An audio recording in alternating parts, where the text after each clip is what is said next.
Hello everyone and welcome to OL expert. Geography में हम start कर चुके हैं already climate and we already know कि कौन कौन से जनरल जो फैक्टर्स हैं जो क्लाइमेट को अफेक्ट करते हैं, यानी किसी भी पर्टिकुलर एरिया में जो क्लाइमेटिक चेंजेस आते हैं उसके पीछे कौन कौन से ऐसे रीजंस हैं। वो जनरली हमने थ्रू आउट द वर्ल्ड को जनरलाइज जो फैक्टर्स हैं वो हम देख चुके हैं। आज हम देखेंगे कि इंडिया के जो क्लाइमेटिक चेंजेस होते हैं उसके पीछे कौन कौन से रीजंस हैं, यानी कि फैक्ट्स बिहाइंड द चेंजेस या क्लाइमेटिक कंडीशन जो इंडिया की हैं उसके कौन कौन से हैं। Fine, so today we are going to start. The first one will be factors. क्योंकि इंडिया का अगर लोकेशन हम देखें तो इंडिया की जो ईस्टर्न साइड पे बे ऑफ बंगाल है, वेस्टर्न पे आपका Arabian sea and the southernmost पे है आपका इंडियन ओशियन। तो इन सब चीज़ों का, और ऊपर आपको मिलते हैं माउंटेन्स, हिली माउंटेन्स मिलते हैं, यानी कि हिमालयन से माउंटेन्स मिलते हैं। तो इन सब चीज़ों का भी इंडिया के जो क्लाइमेटिक कंडीशंस उस पर क्या असर पड़ता है। The first one is latitude. अगर हम लैटिट्यूड की बात करें तो latitude basically throughout the world की बात करें, लैटिट्यूड द फर्स्ट फैक्टर है। लैटिट्यूड हम ये देखते हैं, दीज आर कॉल्ड लैटिट्यूड, ये लैटिट्यूड्स हैं, ओके ये लैटिट्यूड्स हैं and these are called longitudes. तो दिस इज इक्वेटर यानी कि 0 डिग्री, और जैसे जैसे हम ये नॉर्थ का साइड है एंड दिस इज साउथ, यानी कि इक्वेटर से अगर हम ऊपर की तरफ जा रहे हैं तो नॉर्थ की साइड जा रहे हैं, ये आपका पोल आ गया यानी कि 90 डिग्री, यानी कि नॉर्थ का पोल आ गया, ये आपका साउथ का आ गया 90 डिग्री साउथ। फाइन, तो जैसे जैसे हम ऊपर बढ़ रहे हैं यानी कि लैटिट्यूड हमारा इंक्रीज कर रहा है, ये इंक्रीजमेंट हो रहा है, ठीक है। जैसे लैटिट्यूड इंक्रीज कर रहा है वैसे वैसे टेम्परेचर कम होगा। अब कैसे होगा ये देखिए, ये आपका सन है, फाइन, सन की जो रेजेस ने डायरेक्टली पड़नी इक्वेटर पे, तो यहाँ का जो टेम्परेचर होगा इक्वेटोरियल रीजन का वो सबसे ज़्यादा मैक्सिमम होगा। फाइन, आज जैसे जैसे ये, क्योंकि ये स्लांटिंग पड़ रही है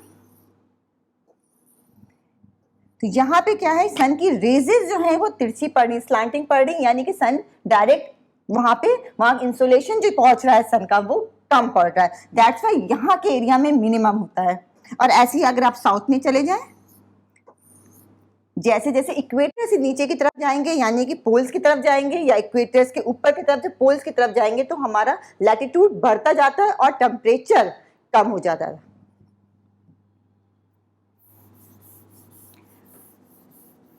तो इंडिया हमारा डिसाइड करता है कहाँ, इंडिया का एक्सटेंशन अगर देखें, लैटिट्यूडनल एक्सटेंशन देखें तो आपका आता है 8 डिग्री, रफली देख रहे हैं 8 डिग्री टू 37 डिग्री नॉर्थ में आता है। तो हम बात कर रहे हैं कि लैटिट्यूड की जो टॉपिक ऑफ कैंसर है वो हमारे इंडिया के कहाँ से पास हो रहा है, मिड से पास हो रहा है, यानी कि इंडिया को 2 हाफ में डिवाइड कर रहा है।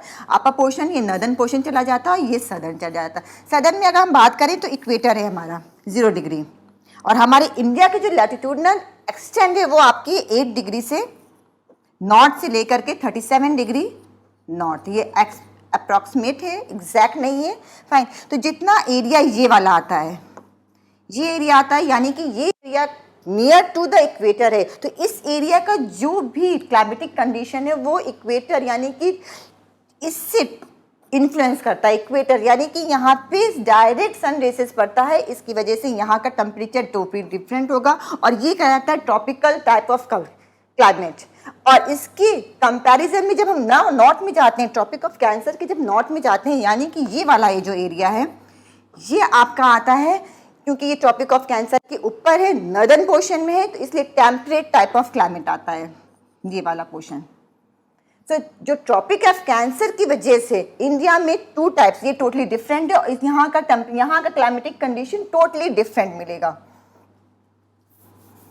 फाइन, नाउ इसके बाद हम बात करते हैं कि आल्टीट्यूड, ये तो आपने लैटिट्यूड की बात कर ली हमने, अब हम आते हैं आल्टीट्यूड की बात करें। आल्टीट्यूड का मतलब क्या होता है, फर्स्टली ये समझ लेते हैं। आल्टीट्यूड मीन्स ये आपका सी लेवल है, ओके। सी लेवल का मतलब है यहाँ से जितने भी लैंडफॉर्म्स हैं, जो यहाँ से जितने भी लैंडफॉर्म है उनकी ऊंचाई फ्रॉम सी लेवल, यानी कि कितनी ऊंचाई पर हैं। Latitude is totally different and altitude is totally different. Latitude हम बात कर रहे हैं इक्वेटर से ऊपर और नीचे, यानी कि नॉर्दर्न पोर्शन और ये हमारा बात करें अगर यहाँ पे हम, दिस इज अ इक्वेटर, और ये सब जो हैं इक्वेटर से ऊपर जा रहे हैं तो नॉर्दर्न पोर्शन चला जाता है, नीचे की तरफ आते हैं तो ये आपका सदर्न हो जाता है। तो these are called latitude. But altitude is totally different. Altitude में क्या होता है, ये आपका सी लेवल है, यहाँ से कितनी ऊंचाई है किसी भी एरिया की, प्लेन्स हैं तो कितनी ऊंचाई पे है, कोस्टल एरियाज हैं तो कितनी ऊंचाई पे, प्लेटूज हैं तो कितनी ऊंचाई पे, और इवन जो हिल्स हैं या माउंटेन रेंजेस हैं उनकी ऊंचाई क्या है। तो इंडिया की बात करें तो ये हमारा हिमालयन माउंटेन्स आता है। इसमें इनकी जो ऊंचाई, एवरेज ऊंचाई है, ऐसे तो माउंट एवरेस्ट की हाईएस्ट है ये 8848 मीटर्स है, बट अगर इनकी एवरेज अगर ऊंचाई आल्टीट्यूड देखें तो कितनी है, 6000 मीटर्स है। वहीं पे इन कंपैरिजन टू दिस ये आपका आ गया हिमालयन माउंटेन्स, यानी कि north and north eastern portion आ गया। अब अगर कोस्टल एरियाज की बात करें, यानी कि हम इसकी बात कर रहे हैं, तो यहाँ की जो एवरेज हाइट है वो आपकी है 30 मीटर्स। तो you can see the difference. यहाँ से इंडिया एक कंट्री है, वहीं पे आल्टीट्यूडनल डिफरेंसेस आते हैं, यानी कि यहाँ का आल्टीट्यूड दूसरा है और इस एरिया का आल्टीट्यूड दूसरा है। इवन अगर हम यहाँ की बात करते हैं, प्लेन्स की बात करते हैं, तो वहाँ का आल्टीट्यूड दूसरा होगा। तो इसका भी असर क्लाइमेट के चेंजेस में आते हैं, क्योंकि यहाँ पे आपको क्लाइमेट दूसरा मिलेगा, यहाँ पे दूसरा मिलेगा, यहाँ पे दूसरा मिलेगा, इस एरिया में दूसरा मिलेगा। तो इंडिया में इसीलिए इतने ज़्यादा वेरिएशंस मिलते हैं, क्योंकि यहाँ पे जो लैंडफॉर्म्स हैं वो भी बहुत वेरीड करते हैं। जब वेरीड करेंगे तो उसका असर किससे पड़ रहा है, क्लाइमेट पे पड़ रहा है। फाइन, अब हम देखते हैं कि इसके बाद क्या आता है। ये आपका आल्टीट्यूड और लैटिट्यूड में डिफरेंस क्लियर होना चाहिए आपको। You have seen this one, ये भी देख लीजिए आप, ये माउंटेनियस एरियाज है जिसका आपका एवरेज हमने अभी बताया आपको कि 6000 मीटर्स है, यानी कि ये है, एंड कोस्टल एरियाज का आपका 30 मीटर्स है। Now atmospheric pressure and wind, यानी कि दीज आर द कंडीशंस, कुछ कंडीशंस हैं जिसकी वजह से हमारा जो क्लाइमेट है, जो इंडिया का जो क्लाइमेटिक कंडीशन है वो कंट्रोल होता है। The first one is here, you can see pressure and surface wind. This one, the pressure and surface winds, यानी कि एटमॉस्फेरिक प्रेशर और सरफेस विंड्स, यानी कि सरफेस पे जो विंड चलती है उसकी वजह से हमारी जो क्लाइमेटिक कंडीशन है वो कैसे कंट्रोल होती है, यानी कि उस पर क्या असर पड़ता है। तो ये हम चीज़ें प्रेशर एंड सरफेस विंड अलग देखेंगे, अलग अलग हेड्स पे देखेंगे, ताकि क्लियर हो इंडिया के प्रोस्पेक्ट में क्या है। And the upper air circulation, यानी कि एक तो हम सरफेस विंड की बात करेंगे, सरफेस पे जो विंड चल रही है उसकी बात करेंगे, और एक अपर एयर यानी कि एटमॉस्फेरिक जो लेयर्स होती हैं उसमें ट्रोपोस्फेयर में जो विंड चलती है, जो कंडीशंस हैं उसकी वजह से वहाँ पे जो विंड चलती है, हम सिर्फ सरफेस विंड की बात नहीं करेंगे, एटमॉस्फेरिक लेयर यानी कि 12,000 किलोमीटर्स के ऊपर जो चलती हैं विंड चलती हैं, किलोमीटर्स के ऊपर चलती हैं, उसको देखेंगे कि उसकी वजह से हमारे इंडिया के जो क्लाइमेटिक कंडीशंस हैं वैसे कंट्रोल होती है। And the third one is western cyclonic disturbances and tropical cyclones, यानी कि वेस्टर्न जो साइक्लोनिक है, यानी कि वेस्ट से जो साइक्लोनिक डिस्टर्बेंस है वो बहुत डीपली देखेंगे, उसकी वजह से हमारी जो क्लाइमेट है वो कैसे अफेक्टेड होती है, और ट्रॉपिकल जो साइक्लोन्स है उसकी वजह से, यानी कि वेस्टर्न जो साइक्लोन्स हैं वो अलग है, ट्रॉपिकल जो साइक्लोन्स हैं वो अलग है, उसकी वजह से हमारी इंडिया में जो कंडीशंस होती हैं, क्लाइमेटिक कंडीशंस, वो कैसे अफेक्टेड होती हैं। Fine, the first one is here, the first one देखने प्रेशर एंड सरफेस विंड्स। इसमें यू ऑल नो कि ये हमारा इक्वेटर है, बहुत अच्छे से समझेंगे ताकि ओके, ये हमारा इक्वेटर है, इक्वेटर के नॉर्थ 5 डिग्री और साउथ 5 डिग्री, यानी कि ये आपका ये वाला एरिया एंड ये पूरी belt equatorial low pressure belt कहलाती है। ओके, ये क्यों है ये देखेंगे, और ये जो विंड्स हैं आपके ईस्टर्ली विंड्स, हम पहले ही बता चुके हैं आपको, जो विंड्स का जो नाम पड़ता है वो किस पे, जो जिससे स्टार्ट होती है, यानी जो स्टार्टिंग पॉइंट होता है उससे उसका नाम होता है। अगर ईस्ट से चल रही तो ईस्टर्ली विंड्स हो जाएगी, वेस्ट से चल रही तो वेस्टर्ली विंड्स हो जाएंगे। फाइन, तो यहाँ पे आप देख लेंगे कि ये आपका 0 डिग्री है, दिस वन 5 डिग्री, ये 5 डिग्री, यानी कि ये आपका यहाँ पे टेम्परेचर जो है हाई होगा। क्यों हाई होगा? क्योंकि यहाँ पे डायरेक्ट जो सन रेजेस हैं, सन डायरेक्ट यहाँ पे पड़ रहा है। फाइन। तो यहाँ पे आपका आ गया टेम्परेचर हाई। जब टेम्परेचर हाई होता है तो क्या होता है, लो प्रेशर होता है। फाइन, तो ये एरिया आपका क्या हो गया, लो प्रेशर का हो गया। अब इसके उस पे जाएंगे, अगर यहाँ पे जाएंगे, ये वाली जो बेल्ट आ रही है 25 डिग्री से 35 डिग्री, यानी कि ये बेल्ट है, ये कंपैरेटिवली ये 5 डिग्री, यानी कि टेम्परेचर यहाँ पे सूर्य की जो रेजेस पड़ रही है, डायरेक्ट पड़ रही है, हाई टेम्परेचर है। ये जो लैटिट्यूड बढ़ रहा है, यानी कि ऊपर की तरफ जा रहा है, पोल की तरफ जा रहा है, तो लैटिट्यूड जब बढ़ता है तो टेम्परेचर कम होता है, यानी कि यहाँ पे सन रेजेस डायरेक्ट नहीं जा रही हैं, दैट्स वाई यहाँ का टेम्परेचर क्या होगा, कम होगा। टेम्परेचर अगर कम होगा तो प्रेशर क्या होगा, हाई होगा। दैट्स वाई ये बेल्ट आपकी हाई प्रेशर बेल्ट होती है।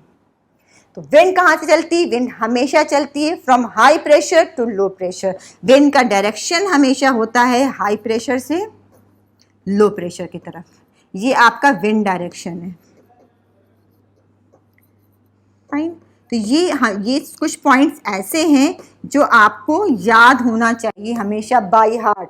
Wind direction high to low, pressure not according to the temperature. Temperature की बात नहीं करेंगे विंड फ्लो में। जब विंड ब्लो करती है तो प्रेशर के अकॉर्डिंग पड़ती है। फाइन, तो ये आपकी चलेगी कैसे, फ्रॉम ईस्ट, ये हाई है टू लो। अब ये है कि डायरेक्टली अगर हम ऐसे कर रहे हैं तो ये आना चाहिए, ऐसा डायरेक्ट स्ट्रेट होना चाहिए, बट ये तो तिरछी हो रही है, स्लांटिंग हो रही है, आपका राइट की तरफ मुड़ रही है। क्यों मुड़ रही है? और ऐसे ही आप देखिए साउथ में देखिएगा, यानी कि इक्वेटर के सदर्न पोर्शन में देखिएगा तो भी ये इसको, जब ये हाई प्रेशर बेल्ट है, again the same thing is here. यहाँ पे टेम्परेचर लो है तो high temperature low high pressure belt हो गया, और ये आपका लो प्रेशर बेल्ट हो गया। देन अगेन इसे स्ट्रेट होना चाहिए, हाई टू लो ब्लो कर रही है, बट अगेन ये लेफ्ट की तरफ टर्न कर रही है। क्यों कर रही है ऐसा? इसको तो डायरेक्ट मूव करना चाहिए। फाइन, इसके पीछे भी रीजंस हैं। इसे कहते हैं कॉरियलिस फोर्स कहते हैं, या फिर फेरेल्स का लॉ कहते हैं। इसे बहुत अच्छे तरह से समझिएगा। और आपने अगर कभी ऑब्जर्व किया, गाड़ी में घूम रहे हैं, गाड़ी में से जाइए, अगर नहीं किया तो कर लीजिएगा और बाद में उस सामान को उठा लीजिएगा। फाइन, गाड़ी में आप मूव कर रहे हैं और गाड़ी से कोई भी सामान, पेन है हाथ में, पेन, पेपर है तो पेपर से छोड़ दीजिएगा, सिंपल छोड़िएगा। तो डायरेक्ट उससे कहाँ जाना चाहिए, फ्लोर पे, यानी ग्राउंड पे डायरेक्ट स्ट्रेट जाना चाहिए। बट ऐसा नहीं होता है, क्या होता है, वो पीछे की तरफ जाती है। क्यों जाती है? क्योंकि हमारी जो अर्थ है वो रोटेट करती है, यानी कि रोटेशन होता है उसका, मूव करती है। और कैसे करती है? From west to east. हमारी जो रोटेशन की, हमारा जो रोटेट करती अर्थ, उसका क्या है, वेस्ट टू ईस्ट रोटेट करती, ऐसे करती है।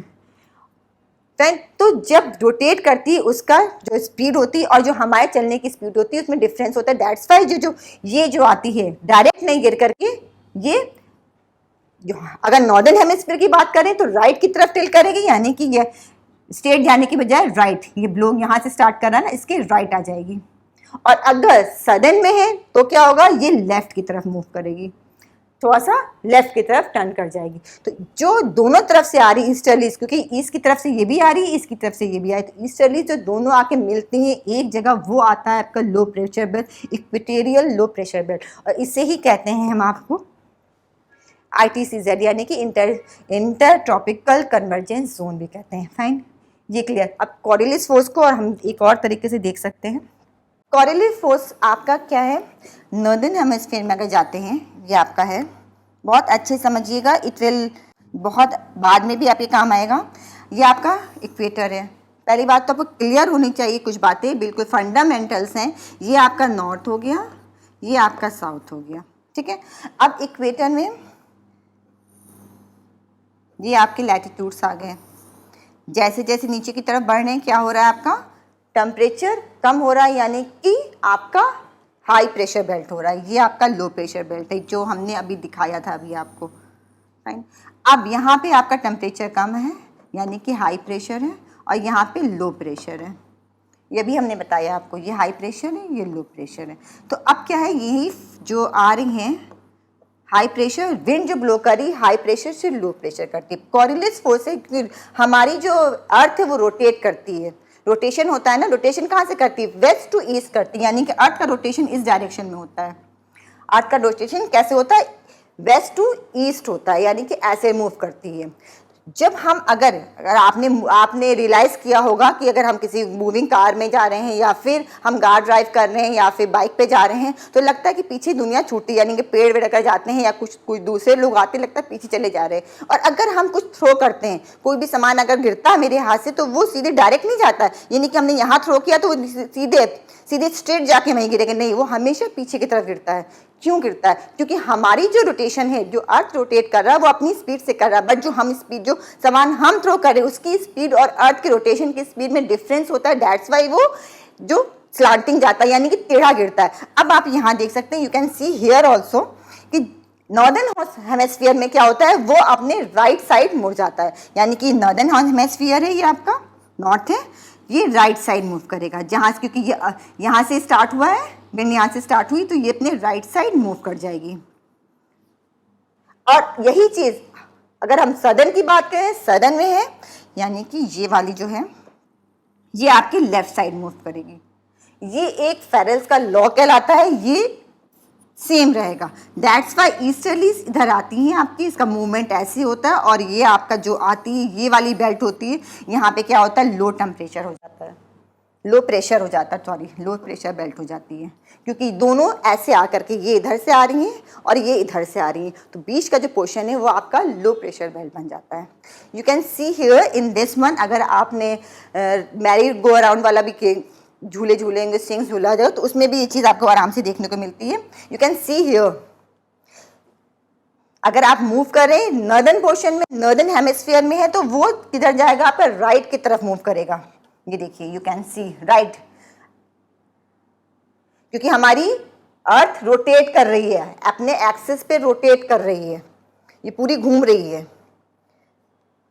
You can see here and you can do the practically भी आप देख सकते हैं, अपने घर में देख लीजिए, गाड़ी में जाते हैं तो देख लीजिए, otherwise you can play with, game भी खेल सकते हैं ऐसे ही। फाइन, ये हो गया कॉरियोलिस फोर्स। इसकी वजह से भी जो हमारी इंडिया है, क्योंकि इंडिया का अगर हम देखें तो इंडिया का क्या है, हमारा ईस्टर्ली, हमारे भी जो ये विंड्स हैं ये हमारे पे अफेक्ट करते हैं, हमारे क्लाइमेट को अफेक्ट करते हैं। ये सारी चीज़ें हमारे क्लाइमेटिक कंडीशन को कंट्रोल करती है इंडिया में, क्योंकि बहुत ज़्यादा डाइवर्जन दिखता है। आप हमारे जो इंडियन जो क्लाइमेटिक कंडीशन है वो कौन सी है, मॉनसून क्लाइमेट कंडीशन है, वो बिल्कुल डिफरेंट है। क्यों है? क्योंकि यहाँ पे ये सारे फैक्टर्स अफेक्ट करते हैं हमारे क्लाइमेट को। फाइन, तो नेक्स्ट वन है वो है आपका अपर एयर सर्कुलेशन, यानी कि इसे हमें जेट स्ट्रीम भी कहते हैं। अपर एयर सर्कुलेशन क्यों कहते हैं? अभी तक तो हम कह रहे थे कि हम सरफेस विंड की बात कर रहे थे, अभी हम जो बात कर रहे थे कॉरियोलिस फोर्स की, या फिर हम जो बात कर रहे थे कि हवा चलती है ईस्टर्ली चलती है उसकी बात कर रहे थे, वो सरफेस विंड थी। अब हम जो बात कर रहे हैं अपर एयर की बात करें, यानी कि जो ये हम अगर ये हमारा, जैसे हम बात करते हैं कि लैंडफॉर्म्स है, हम ये बात करें कि लैंड पे जो हवा चलती हैं ये ऐसे से चलती हैं, ठीक है, ये होगी लैंड सरफेस एयर हो गई। अब हम बात कर रहे हैं एटमॉस्फेयर की बात करें, अपर एयर की बात करें, यानी कि एटमॉस्फेयर की। And you should know about it also कि एटमॉस्फेयर की भी अलग अलग लेयर्स होती हैं, यानी कि अलग अलग लेयर्स में एटमॉस्फेयर डिवाइड है। अगर हम ये बात करें ट्रोपोस्फियर, स्ट्रेटोस्फियर, आयनोस्फियर, अगर आपने सुने होंगे तो वेल एंड गुड, अगर नहीं सुने तो आज सुन लीजिए। फाइन, तो ये जो लोकेट करता है ये आपका करता है located approximately about over 27 to 30 degree north latitude, क्योंकि ये जो आप देख रहे हैं ये हमारा आ गया 0 डिग्री। फाइन,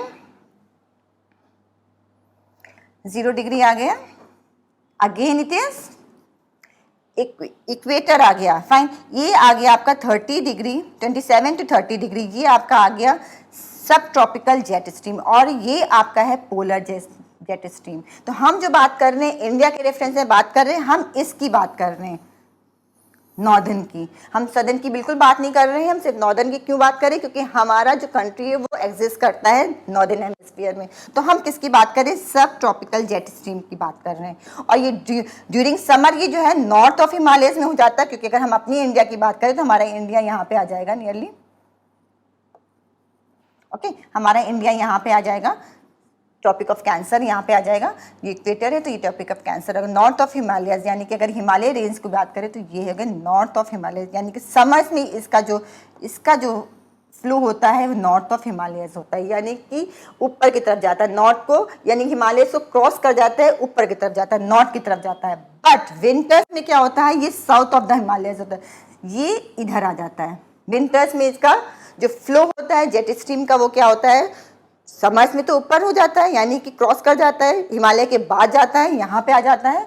इंडिया में इसका इंटरफेरेंस नहीं होता है। बट जो विंटर्स में है वो क्या होता है, साउथ ऑफ हिमालयस होता है। और इसका इफेक्ट क्या पड़ता है अभी हम आपको बताते हैं कि जिस जेट स्ट्रीम का इफेक्ट हमारी कंट्री में क्या पड़ता है, यानी क्लाइमेटिक जो कंडीशंस उसमें क्या क्या इफेक्ट डालता है, क्या क्या चेंजेस लाता है।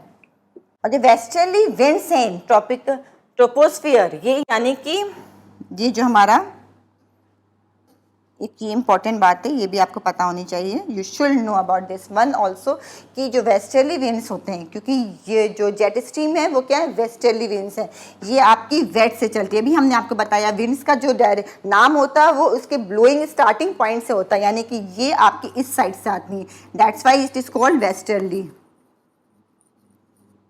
Westerly winds. यानी कि अगर इंडिया की बात करें, ये हमारा इंडिया है, ये आपका हिमालयंस आ जाएंगे, ओके तो ये आपके वेस्टर्ली, ये इधर से आएंगे। एंड इनकी स्पीड बहुत ज़्यादा होती है, इनकी स्पीड होती है समर्स में 110 किलोमीटर्स पर आवर, और विंटर्स में इनकी स्पीड होती है और ज़्यादा बढ़ जाती है, यानी कि 184 किलोमीटर पर आवर्स। इनकी स्पीड जेट स्ट्रीम इसीलिए कहते हैं कि ये पुश करती है, बहुत ही फोर्सफुली आती हैं, दैट्स वाई इनका नाम ही रखा गया जेट स्ट्रीम। और ये ट्रोपोस्फियर में आपकी, क्योंकि हम कह रहे हैं कि एटमॉस्फेयर में जो लेयर्स होती हैं, ट्रोपोस्फियर, स्ट्रेटोस्फियर, ये अपर एयर की सरफेस विंड की बात हम बिल्कुल नहीं कर रहे हैं, हम बात कर रहे हैं कि एयर में, यानी कि अपर एयर, ऊपर हवा में होती है, सरफेस पे ये हवाएं नहीं चलती, ये स्ट्रीम जो है वो ये सरफेस को टच नहीं करती, ये एयर में चलती है। एटमॉस्फेयर की जो ट्रोपोस्फियर है उसमें 12,000, ये आपका लिखा है 12,000 मीटर पे इनका सर्कुलेशन होता है, और ये बहुत स्पीड में आती हैं, इसकी वजह से बहुत से चेंजेस आते हैं। ये जिस भी फ्लो में आ जाएंगी, अगर इनके बीच में कोई भी अगर कोई डिस्टर्बेंस है, अगर हम अभी बात करेंगे वेस्टर्नली डिस्टर्बेंस की, तो वो भी इसी की वजह से अफेक्टेड होंगी, स्पीड में ला देती हैं। जो भी इनके साथ में चलेगा वो और स्पीड में चला जाएगा। अगर कोई विंड ब्लो कर रही है बहुत स्लो स्पीड में कर लेगा, उस एरिया से जेट स्ट्रीम पास ऑन हो जाएगी, तो क्या होगी, उसकी स्पीड और तेज हो जाएगी, जेट स्ट्रीम अपने साथ उसको ब्लो करेगी अपनी स्पीड के साथ। यानी कि जो भी डिस्टर्बेंस, अगर वेस्टर्न की बात करें, वेस्टर्न डिस्टर्बेंस की जो भी हम अभी देखेंगे नेक्स्ट में ही स्लाइड में, कि वेस्टर्न डिस्टर्बेंस का इफेक्ट पड़ता है हमारे कंट्री के क्लाइमेटिक कंडीशंस में। क्यों पड़ता है, सिर्फ इसी जेट स्ट्रीम की वजह से पड़ता है।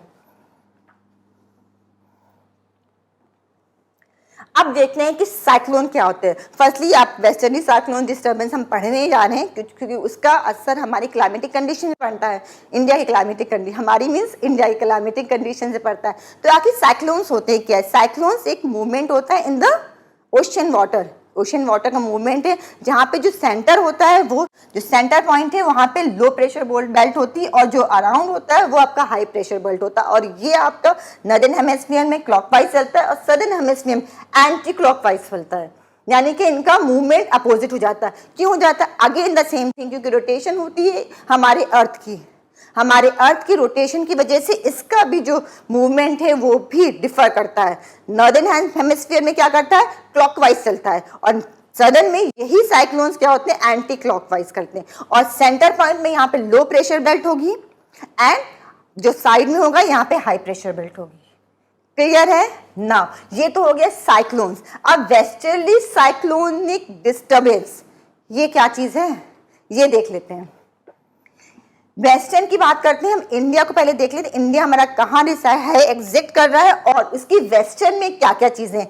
You can see a map over here, ये हमारा इंडिया है, फाइन, और ये इसका वेस्ट पार्ट ये है, ऑब्वियसली ये ईस्टर्न पार्ट है, ये नॉर्दर्न है, ये सदर्न पार्ट है। तो हम बात कर रहे हैं वेस्टर्ली साइक्लोनिक डिस्टर्बेंस की, यानी कि वेस्टर्ली नाम से समझ रहे हैं, वेस्ट की बात कर रहे हैं, वेस्टर्न की बात कर रहे हैं। वेस्टर्न में यहाँ पे हम जो ये हमारे you can see here in the map, ये आपका आ गया मेडिटेरेनियन सी, ये आ गई आपकी रेड सी, ये आपके आ गई ब्लैक सी, कैस्पियन सी, ये अरल सी, ये सारी वाटर बॉडीज हैं वेस्टर्न पार्ट में। तो जब विंटर का सीजन आता है तो यहाँ पे हाई प्रेशर बेल्ट होता है। ये बॉडीज क्योंकि पानी की हैं, वाटर बॉडीज हैं, लैंड का एरिया थोड़ा कम पड़ जाता है, यहाँ पे वाटर बॉडीज ज़्यादा है, तो यहाँ पे विंटर में इनका प्रेशर जो होता है वो ज़्यादा होता है। अगेन क्या है, और यहाँ पे विंटर में क्या है, यहाँ पे लो प्रेशर बेल्ट है। यहाँ पे क्या है, जब हम अगेन हम कह रहे हैं कि जो जो जो विंड ब्लो करती है वो कैसे करती है, वो करती from high pressure belt to low pressure belt. यही बताया था हमने आपको कि जो विंड का ब्लो होता है वो हमेशा फिनोमेना यही होता है, हमेशा हाई से लो की तरफ ब्लो करती है। अब हाई प्रेशर बेल्ट कहाँ है, यहाँ पे, तो यहाँ से जो ब्लो कर रही है वो स्टार्ट करा उन्होंने सेंट्रल एशिया की तरफ, यानी कि यहाँ से ब्लो करके सेंट्रल एशिया में आ रही है। अब इसी टाइम पे क्या है, यहाँ पे जेट स्ट्रीम चलने लगती है, और जेट स्ट्रीम वेस्टर्ली में जो वेस्टर्लीज होती हैं जेट स्ट्रीम वो इनके साथ आती हैं, उनका क्योंकि जेट स्ट्रीम की स्पीड बहुत तेज होती है तो बहुत स्पीड के साथ आती हैं। दैट्स वाई विंटर्स में हिमालयस की रेंज में या नॉर्दर्न पोर्शन में आपने हमेशा देखते हैं कि स्नोफॉल होने लगे, बहुत ज़्यादा बारिश होने लगी, सिर्फ इन्हीं की वजह से, क्योंकि ये जो वेस्टर्लीज होती हैं ओशियन से ज़्यादातर से सी से आई हैं, वाटर बॉडीज से आई हैं, तो ये अपने साथ मॉइस्चर लेके आती हैं, और जब यहाँ पहुँचती हैं, इंडिया के पास पहुँचती हैं, इस एरिया में पहुँचती हैं, तो यहाँ पे इनका क्योंकि यहाँ पे हाई माउंटेन से आल्टीट्यूड बहुत ज़्यादा है, यहाँ पे इस एरिया में माउंटेनियस एरियाज है। वेट, माउंटेनियस एरियाज की वजह से यहाँ पे आके इनसे टकराती, जब भी हवाएं बहुत तेज़ी में आती हैं और किसी आल्टीट्यूड पे अगर उनके पास मॉइस्चर है और आल्टीट्यूड ज़्यादा है, अगर वहाँ पे टकराती हैं, डिस्टर्बेंस मिलता है, यानी कि हाई एल्टीट्यूड मिलता है, तो वहाँ पे प्रेसिपिटेशन करती हैं, यानी कि वहाँ पे बारिश होती है। दैट्स वाई जब यहाँ पे ये आके टकराती हैं तो इस एरिया में बारिश शुरू होती है। ऑब्वियसली यहाँ पे विंटर ऑलरेडी चल रहा होता है, यहाँ पे स्नो ऐसी ही आ रही होती है, तो यहाँ पे क्या बारिश नहीं होती, स्नोफॉल शुरू हो जाता है। हिमालयस में बारिश नहीं होती, स्नोफॉल हो जाता है, क्योंकि यहाँ पे आते थे इनका टेम्परेचर स्नो वाला हो जाता है, -डिग्री में चला जाता है, तो ये स्नोफॉल कर जाते हैं। दैट्स वाई, और जब जो जैसे कोई डिस्टर्बेंस आई, वो स्पीड में आ रहे हैं, मॉइस्चर है, तो यहाँ प्रेसिपिटेशन करते हैं, यहाँ पे रेनफॉल। अगर जो लीव साइड में जाते हैं, लीवर साइड में, तो क्या करते हैं, वहाँ पे रेन शेड एरियाज आ जाते हैं, क्योंकि वहाँ बारिश नहीं होती, पूरा का पूरा यही पानी जितना होता है वहीं पे गिरा देते हैं। तो इस वजह से ये एरिया क्या है, हमारा वेस्टर्न, यानी कि विंटर्स में जो बारिश होती है, जो सूदिंग क्लाइमेट हो जाता है, विंटर्स बहुत चिल्ड हो जाते हैं, किस वजह से होते हैं, सिर्फ इन वेस्टर्लीज की वजह से होते हैं, यानी कि वेस्टर्न डिस्टर्बेंस की वजह से होते हैं। क्लियर है, I think so. And the next one is tropical cyclones. अब ये ट्रॉपिकल साइक्लोन्स क्या हैं वो भी देख लेते हैं।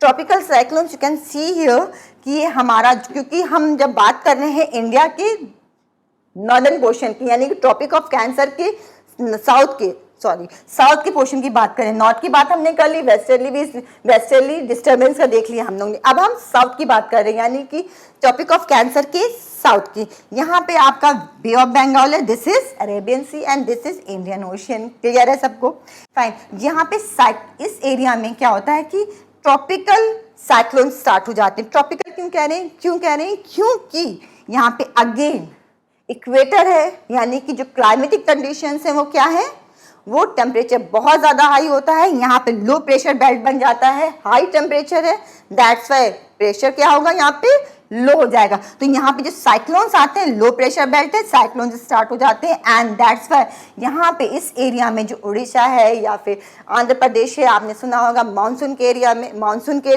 टाइम पे और अक्टूबर नवंबर के टाइम पे बहुत ज़्यादा बारिश होती है, हैवी रेनफॉल होता है, और ज़्यादा मैक्सिमम टाइम पे यहाँ पे फ्लड्स आते हैं, और फिशरी डिपार्टमेंट को पहले से यहाँ से कहा जाता है, जितने भी मछुआरे हैं उन लोगों को कहा जाता है कोस्टल एरिया से दूर होइए, यानी कि वो अपने यहाँ पे इस एरिया में अंदर मत जाइए। तो इस साइक्लोन, ट्रॉपिकल साइक्लोन्स की वजह से होता है। तो इंडिया में बहुत ज़्यादा डाइवर्जन आपने देखे, माउंटेन्स होने की वजह से, जेट स्ट्रीम्स यहाँ से आ रही है, तो अपने, क्योंकि अगर जेट स्ट्रीम यहाँ से आती है, अब ये इससे पहले भी हम देख चुके हैं चैप्टर, एक अलग टॉपिक देखा है जेट स्ट्रीम का, कि जो जेट स्ट्रीम है उसकी वजह से जो यहाँ पे जो डिस्टर्बेंस आती है, यहाँ पे जो रेनफॉल होता है वो कैसे होता है, फाइन। तो और हमारा लैटिट्यूड की वजह से, लैटिट्यूडनल डिफरेंस है उसकी वजह से, सबकी वजह से क्या होता है, हमारे क्लाइमेट में चेंजेस आते हैं, यानी क्लाइमेटिक कंडीशन टिपिकल है, अलग सी है, जिसे हम नेक्स्ट वीडियो में देखेंगे इंडियन मानसून। उसमें हम ऑल क्लियरली देखेंगे कि क्या क्या और रीज़न से इंडियन मानसून को अलग से पढ़ेंगे। ये तो कंडीशंस होगी कि कौन कौन सी ऐसी कंडीशन जो हमारे क्लाइमेट को अफेक्ट करती हैं। नेक्स्ट में देखेंगे कि इंडियन मानसून का जो क्लाइमेट है वो एग्जैक्टली पढ़ेंगे और क्या क्या वेरिएशंस होते हैं, क्या होता है एग्जैक्टली, क्या पीरियड है, everything we will get to know. Till then take good care of yourself. Thank you.